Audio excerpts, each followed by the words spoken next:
بہت زیادہ ایسے میرے محسنین ہیں، اساتذہ کرام ہیں، لیکن زمانہ عیسائیت میں جب میں تقابل ادیان کا مطالعہ کر رہا تھا تو مجھے قرآن کو سمجھنے کے حوالے سے اللہ نے ایک بہت بڑی نعمت عطا فرمائی ڈاکٹر اسرار رحمہ اللہ کی صورت میں۔ نہ صرف یہ کہ زمانہ عیسائیت میں جب ان کے پاس جاتا تھا، ان کے دروس سنتا تھا، تو اللہ کا کلام ایک ایسا اعجاز اپنے اندر رکھتا ہے کہ جو میرے سوالات ہوتے تھے اتفاق سے ڈاکٹر صاحب انہی صورتوں کو زیر بحث لا کے اس کی تفسیر بیان کیا کر رہے ہوں۔ ڈاکٹر صاحب سے ملاقات ہوئی، کچھ اعتراضات اور سوالات رکھے تو ڈاکٹر صاحب نے ان سوالات کو پوچھ کے ان کے جوابات دیے اور ایک بات کہی۔ انہوں نے کہا کہ بیٹا انشاءاللہ ایک دن تم مسلمان ہو جاؤ گے۔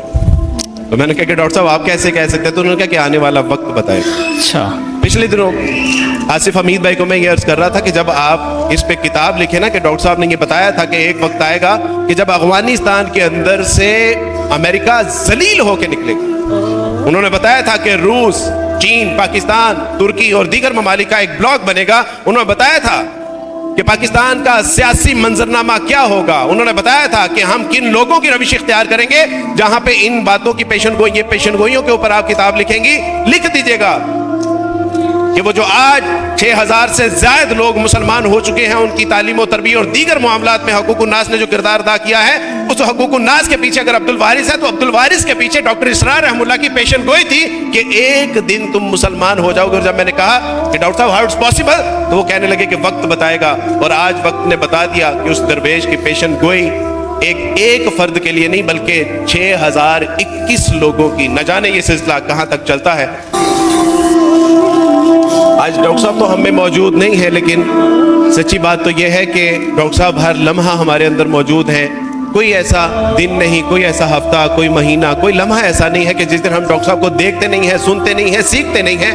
گو کہ وہ جسمانی طور پہ ہمارے اندر موجود نہیں ہے، لیکن آج بھی وہ ہمارے اندر موجود ہیں۔ ان کے علوم و فنون، ان کی تعلیم و تربیت کے انداز، ان کا تفسیر قرآن اور ان کی اولاد ہمارے اندر موجود ہیں۔ میں استاد جی محترم آصف حمید صاحب سے گزارش کروں گا کہ استاد جی ڈاکٹر اسرار رحمہ اللہ کی خدمت میں ایک ایوارڈ ہے جن کو ان کے حقیقی بیٹے وصول کریں۔ بارک اللہ فیکم۔ آصف حمید صاحب۔ اندھیروں سے روشنی کی طرف، گمراہی سے ہدایت کی طرف، زمین سے آسمان کی طرف، علم قرآن سے عشق قرآن کی طرف، قبول اسلام سے تبلیغ اسلام کی طرف، اور اس جہان سے اس جہان کی طرف رہنمائی کے لیے۔ صاحب آج ہم اگر یہاں پہ کھڑے ہیں یا کوئی کام کر سکے ہیں، یا ادارہ یہ پھل پھول رہا ہے، دعوت اسلام کا کام ہو رہا ہے، تبلیغ اسلام کا کام ہو رہا ہے، دعوت قرآن کا کام ہو رہا ہے، امت کو جگانے کا کام ہو رہا ہے، تو سچی بات ہے کہ اس کے پیچھے بہرحال ڈاکٹر صاحب کا ایک اخلاص تھا، ان کی پیشن گوئی تھی۔ اور آپ لوگوں کا بہت شکریہ کہ آپ لوگوں نے بھی اپنے سگے بھائیوں سے بھی زیادہ عزت دی، پیار دیا، اپنوں سے زیادہ جو ہے وہ خیال رکھا، اور آج میں یہاں مقام پہ ہوں۔ تو یہ سچی بات ہے کہ اس کا کوئی عوض تو نہیں ہے، یہ میرے لیے اعزاز ہے۔